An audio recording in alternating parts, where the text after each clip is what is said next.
विकास परियोजनाएं अब से कुछ ही देर के बाद राष्ट्र को समर्पित करने वाले हैं।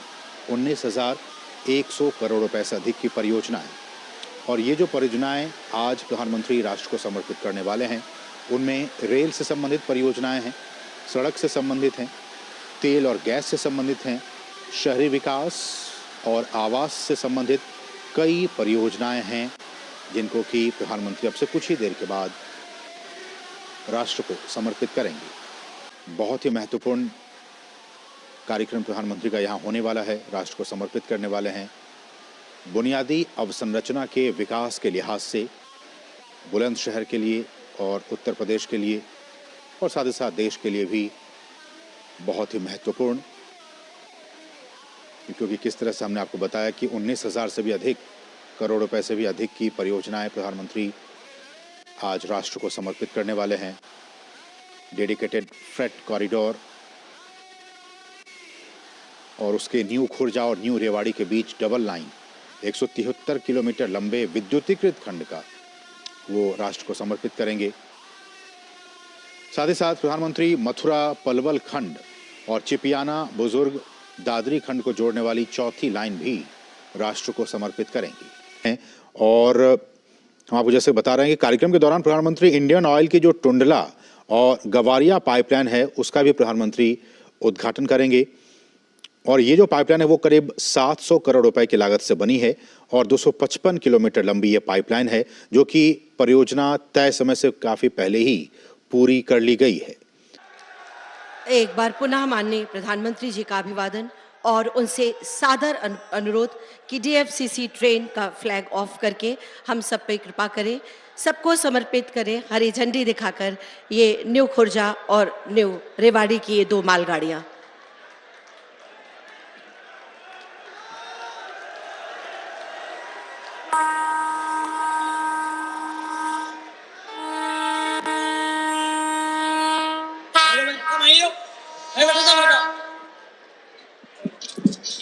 कैमरा पे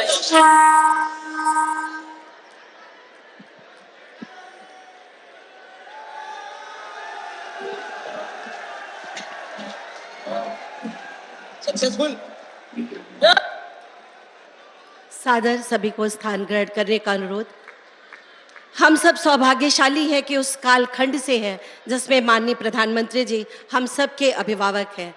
आज अपने बीच मैं इस अपार जन समुदाय की ओर से आपसे बड़े ही आदर और सम्मान के साथ अनुरोध करती हूँ, हम सबको अपना आशीर्वाद प्रदान करें, हम सबका मार्गदर्शन करें। हमारे माननीय प्रधानमंत्री जी जो कहते हैं कि विश्वास की लौ जलाकर विकास का दीपक लेकर सपनों को साकार करने अभी तो सूरज उगा है। माननीय प्रधानमंत्री जी।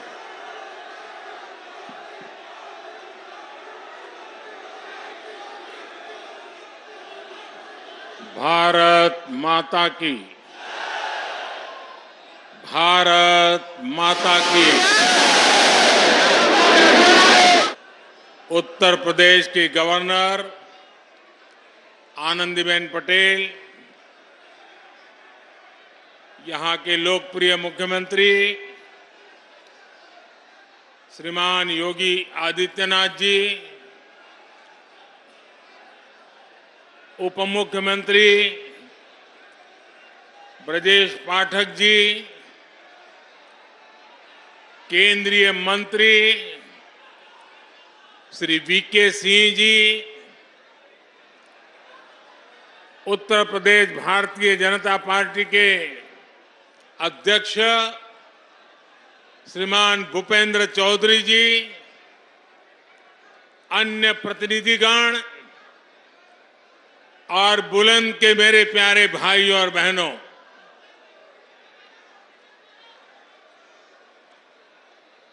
आपका ये प्यार और ये विश्वास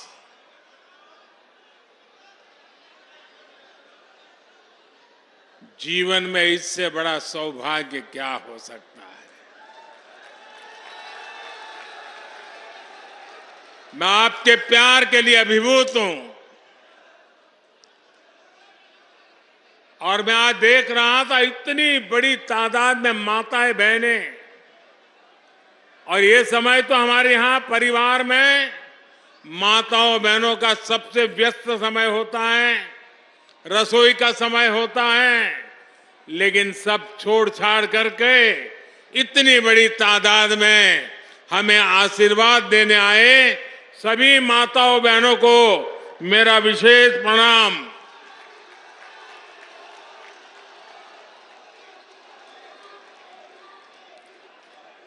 बाईस तारीख को अयोध्या धाम में प्रभु श्री राम के दर्शन हुए और अब यहां जनता जनार्दन के दर्शन का सौभाग्य मिला है। आज पश्चिमी यूपी को विकास के लिए 19,000 करोड़ रुपए से अधिक के प्रोजेक्ट भी मिले हैं। ये project rail line, highway, petroleum pipeline, पानी, सीवेज, मेडिकल कॉलेज और औद्योगिक शहर से जुड़े हुए हैं। आज यमुना और रामगंगा की स्वच्छता से जुड़े प्रोजेक्ट का भी लोकार्पण हुआ है। मैं बुलंदशहर सहित पश्चिमी उत्तर प्रदेश के सभी मेरे परिवारजनों को इसके लिए बहुत बहुत बधाई देता हूं।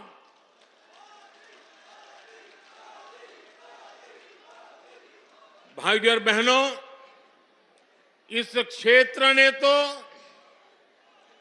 देश को कल्याण सिंह जी जैसा सपूत दिया है, जिन्होंने राम काज और राष्ट्र काज दोनों के लिए अपना जीवन समर्पित किया। आज वो जहां है, अयोध्या धाम को देखकर बहुत आनंदित हो रहे होंगे। यह हमारा सौभाग्य है कि देश ने कल्याण सिंह जी और उनके जैसे अनेक लोगों का सपना पूरा किया है। लेकिन अभी भी सशक्त राष्ट्र के निर्माण का, सच्चे सामाजिक न्याय का उनका स्वप्न पूरा करने के लिए हमें अपनी गति और बढ़ानी है और जिसके लिए हमें मिलकर काम करना है। साथियों, अयोध्या में मैंने रामलला के सानिध्य में कहा था कि प्राण प्रतिष्ठा का कार्य संपन्न हुआ, अब राष्ट्र प्रतिष्ठा को नई ऊंचाई देने का समय है।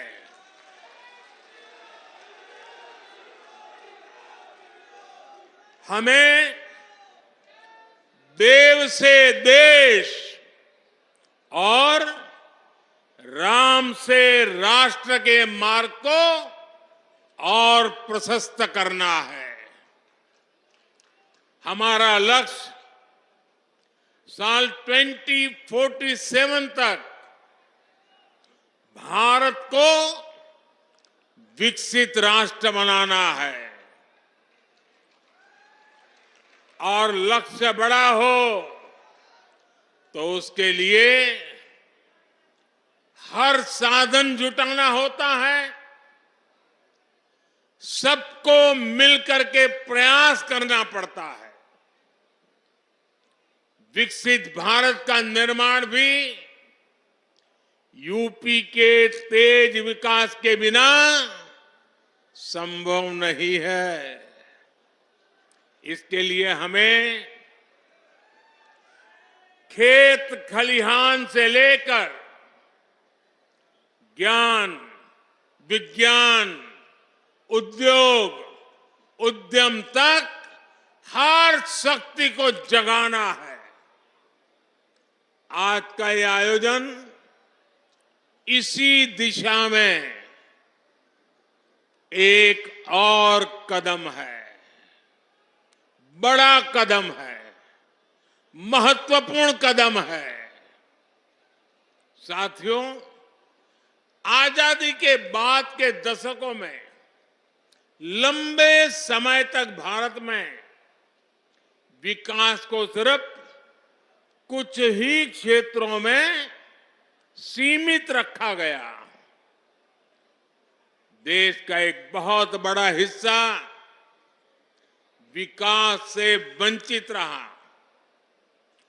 इसमें भी उत्तर प्रदेश, जहां देश की सबसे अधिक आबादी बसती थी, उस पर उतना ध्यान नहीं दिया गया। ये इसलिए हुआ क्योंकि लंबे समय तक यहां सरकार चलाने वालों ने शासकों की तरह बर्ताव किया। जनता को अभाव में रखने का, समाज में बंटवारे का रास्ता उनको सत्ता पाने का सबसे सरल माध्यम लगा। इसकी कीमत उत्तर प्रदेश की अनेक पीढ़ियों ने भुगती है, लेकिन साथ साथ देश को भी इसका बहुत बड़ा नुकसान हुआ है। जब देश का सबसे बड़ा राज्य ही अगर कमजोर हो तो देश कैसे ताकतवर हो सकता था? आप मुझे बताइए, क्या देश ताकतवर हो सकता है क्या? उत्तर प्रदेश को पहले ताकतवर बनाना होगा कि नहीं बनाना होगा? और मैं तो यूपी का सांसद हूं और मेरी विशेष जिम्मेवारी है। डबल इंजन की सरकार बनने के बाद से यूपी में पुरानी चुनौतियों से निपटने के साथ ही आर्थिक विकास को नई गति दी है।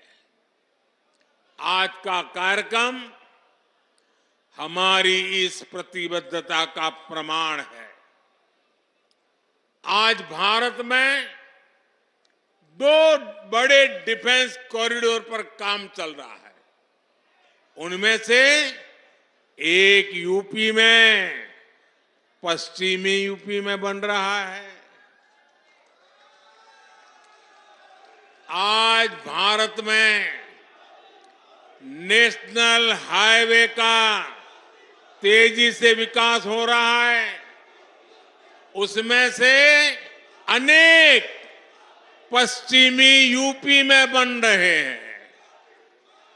आज हम यूपी के हर हिस्से को आधुनिक एक्सप्रेसवे से कनेक्ट कर रहे हैं।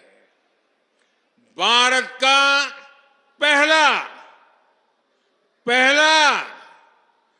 पहला नमो भारत ट्रेन प्रोजेक्ट पश्चिम यूपी में ही शुरू हुआ है। यूपी के कई शहर मेट्रो सुविधा से जुड़ रहे हैं। यूपी ईस्टर्न और वेस्टर्न डेडिकेटेड फ्रेट कॉरिडोर्स का हब बन रहा है। और ये बात बहुत बड़ी है साथियों। आने वाली शताब्दियों तक इसका महात्म्य रहने वाला है, जो आपके नसीब में आया है। जब जेवर इंटरनेशनल एयरपोर्ट बनकर तैयार हो जाएगा तो इस क्षेत्र को एक नई ताकत, नई उड़ान मिलने वाली है। साथियों, सरकार के प्रयासों से आज पश्चिमी उत्तर प्रदेश रोजगार देने वाले प्रमुख सेंटर में से एक बन रहा है।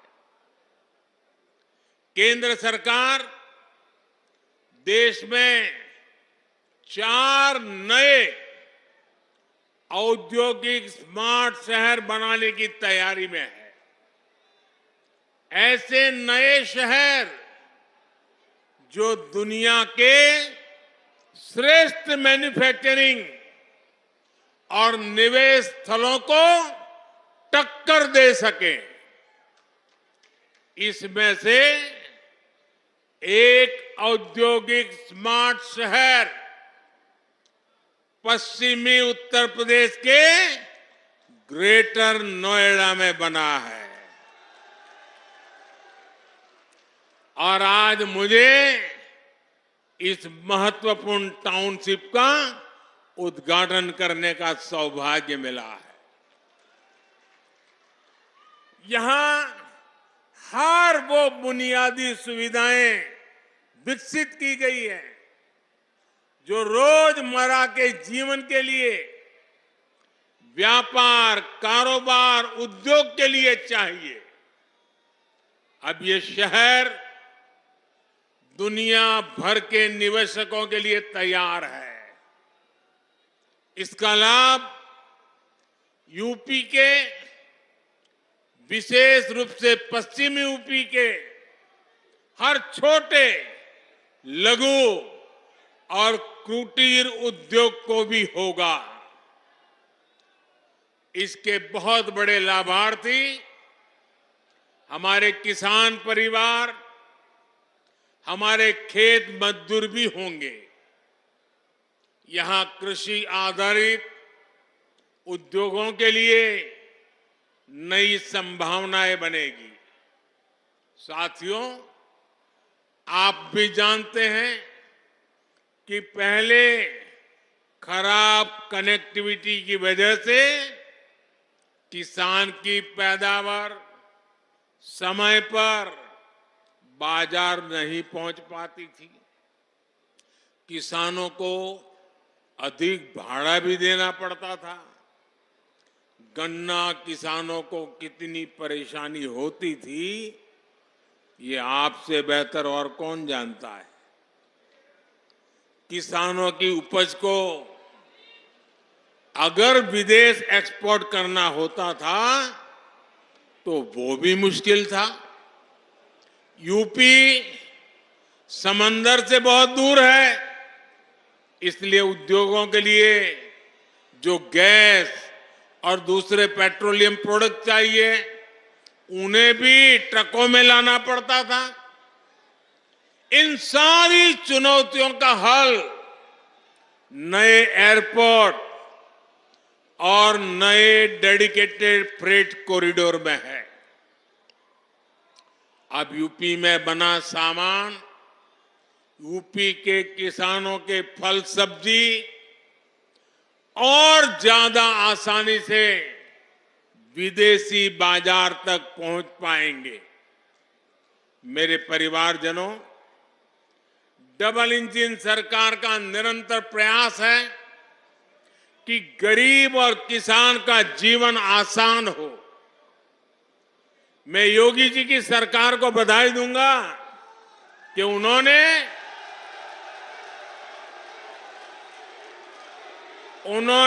नए पेराई सत्र के लिए गन्ने का मूल्य और बढ़ा दिया है। गन्ना किसान हो, गेहूं और धान किसान हो, सभी किसानों को पहले अपनी ही उपज का पैसा पाने के लिए लंबा इंतजार करना पड़ता था। लेकिन हमारी सरकार इस परिस्थिति से किसान को बाहर निकाल रही है।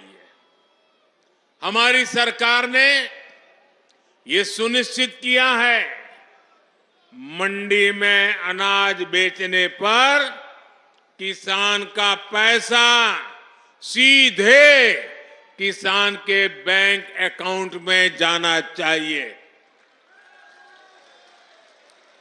डबल इंजन सरकार ने गन्ना किसानों से जुड़ी समस्याओं को भी लगातार कम करने का प्रयास किया है। गन्ना किसानों की जेब में ज्यादा से ज्यादा पैसे जाएं, इसके लिए हमारी सरकार इथेनॉल बनाने पर बल दे रही है। इस वजह से किसानों को हजारों करोड़ रुपए अतिरिक्त मिले हैं। साथियों, किसानों का हित हमारी सरकार की सर्वोच्च प्राथमिकता है।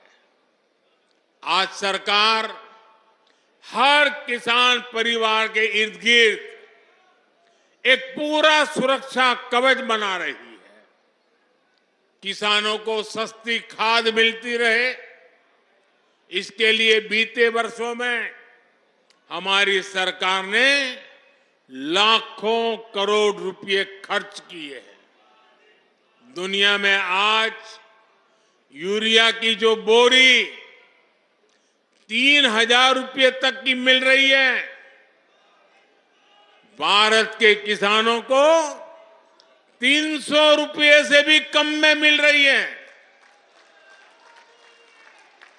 आपने ठीक से सुना क्या?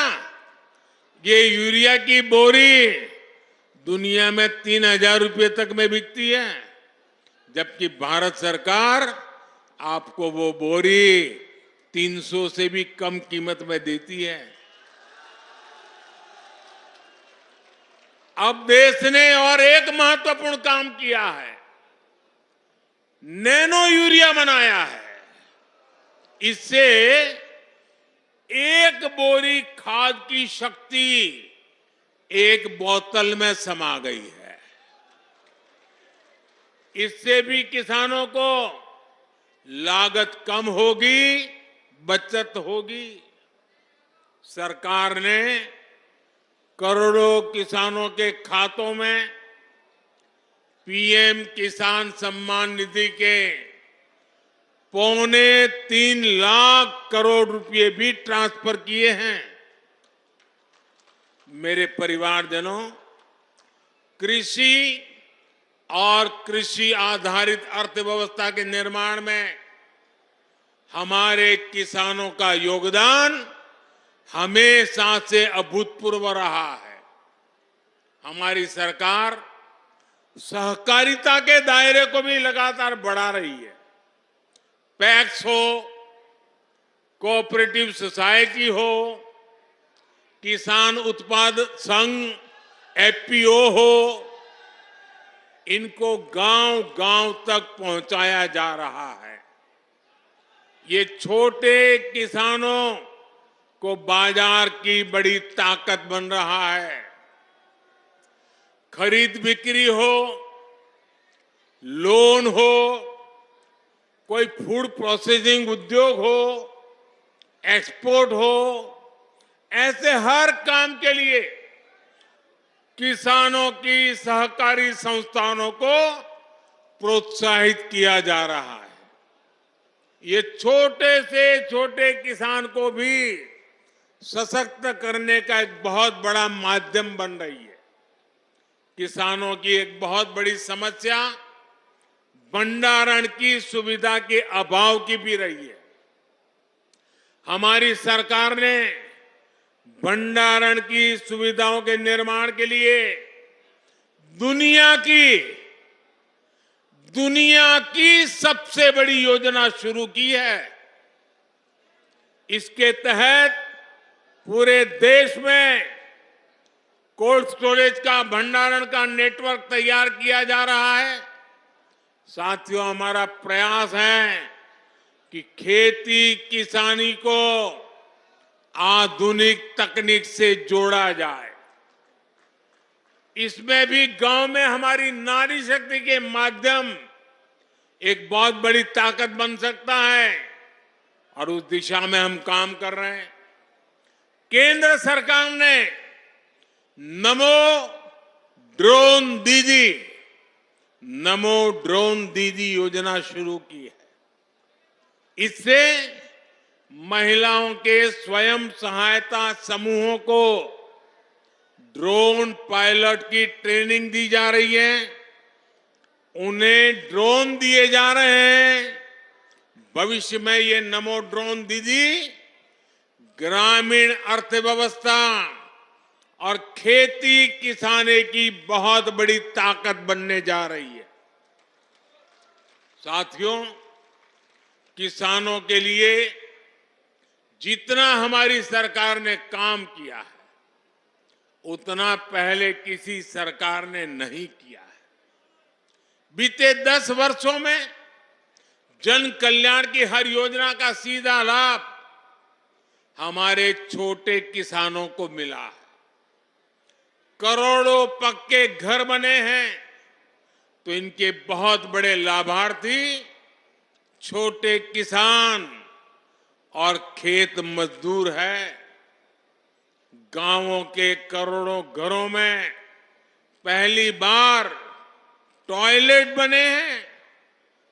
पहली बार गांव के करोड़ों घरों में नल से जल पहुंचा है। इसका लाभ सबसे अधिक किसान परिवारों की मेरी माताओं बहनों को ही तो मिला है। पहली बार किसानों और खेत मजदूरों को भी पेंशन की सुविधा मिली है। पीएम फसल बीमा योजना से किसानों को मुश्किल समय में मदद मिली है। फसल खराब होने पर किसानों को 1.5 लाख करोड़ रुपए से ज्यादा दिए गए हैं। मुफ्त राशन हो, मुफ्त इलाज हो, इसके ज्यादातर लाभार्थी गांव के मेरे किसान परिवार और खेत मजदूर ही है। हमारा प्रयास है कि कोई भी लाभार्थी सरकार की योजना से वंचित न रहे। इसके लिए मोदी की गारंटी वाली गाड़ी गांव-गांव आ रही है।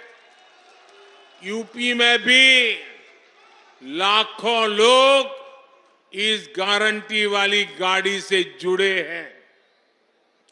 भाइयों और बहनों, मोदी की गारंटी है कि जल्द से जल्द देश के हर नागरिक को उसके लिए बनी सरकारी योजना का लाभ मिले। आज देश मोदी की गारंटी को गारंटी पूरा होने की गारंटी मानता है, क्योंकि हमारी सरकार जो कहती है वो करके दिखाती है। आज हमारा पूरा प्रयास है कि सरकार की योजना का लाभ हर लाभार्थी तक पहुंचे। इसलिए मोदी सैचुरेशन की गारंटी दे रहा है, 100% की गारंटी दे रहा है। जब सरकार 100% लाभार्थियों तक पहुंचती है तो किसी भेदभाव की गुंजाइश नहीं रह जाती। जब सरकार 100% लाभार्थियों तक पहुंचती है तो किसी भ्रष्टाचार की गुंजाइश भी नहीं रह जाती। और यही सच्चा सेक्युलरिज्म है, यही सच्चा सामाजिक न्याय है। गरीब किसी भी समाज में हो, उसकी जरूरतें उसके सपने समान है। किसान किसी भी समाज को हो, उसकी जरूरतें उसके सपने एक जैसे हैं। महिलाएं किसी भी समाज की हो, उनकी जरूरतें उनके सपने भी एक ही है। युवा किसी भी समाज के हो, उनके सपने उनकी चुनौतियां एक जैसी ही है। इसलिए मोदी बिना भेदभाव के हर जरूरतमंद तक तेजी से पहुंचना चाहता है। आजादी के बाद लंबे समय तक कोई गरीबी हटाओ का नारा देता रहा, कोई सामाजिक न्याय के नाम पर झूठ बोलता रहा, लेकिन देश के गरीबों ने देखा कि सिर्फ कुछ परिवारों के घर अमीरी आई, कुछ ही परिवारों की राजनीति फली फूली, सामान्य गरीब, दलित, पिछड़ा तो अपराधियों और दंगों से सहमा हुआ था। लेकिन अब देश में स्थितियां बदल रही है। मोदी ईमानदारी से आपकी सेवा में जुटा है। इसी का नतीजा है कि हमारी सरकार के 10 वर्षों में 25 करोड़ लोग, यह आंकड़ा बहुत बड़ा है, 25 करोड़ लोग गरीबी से बाहर निकले हैं। जो बाकी बचे हैं उन्हें भी उम्मीद जगी है कि वे भी जल्द ही गरीबी को परास्त कर देंगे। साथियों, मेरे लिए तो आप ही मेरा परिवार है।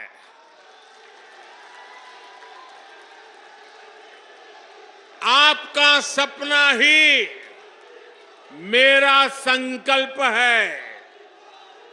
इसलिए आप जैसे देश के सामान्य परिवार जब सशक्त होंगे तो यही मोदी की पूंजी होगी।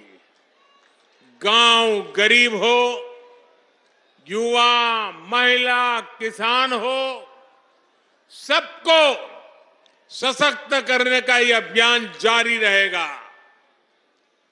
आज मैं देख रहा था, कुछ मीडिया वाले चला रहे थे कि आज बुलंदशहर में मोदी चुनाव का बिगुल फूकेंगे।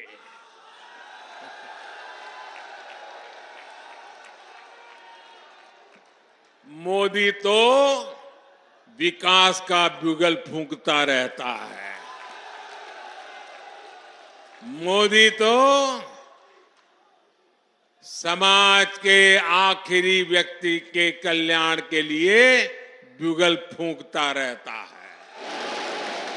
मोदी को न पहले जरूरत थी, न आज जरूरत है, न आगे जरूरत है चुनाव के बिगुल फूंकने की। मोदी के लिए तो ये जनता जनार्दन बिगुल फूंकती रहती है। और जब जनता जनार्दन बिगुल फूंकती है तो मोदी को अपना समय उस बिगुल फूंकने में नहीं लगाना पड़ता। उसको तो अपना समय जनता जनार्दन के चरणों में बैठ करके सेवा भाव से काम करने में उसका समय लगा रहता है।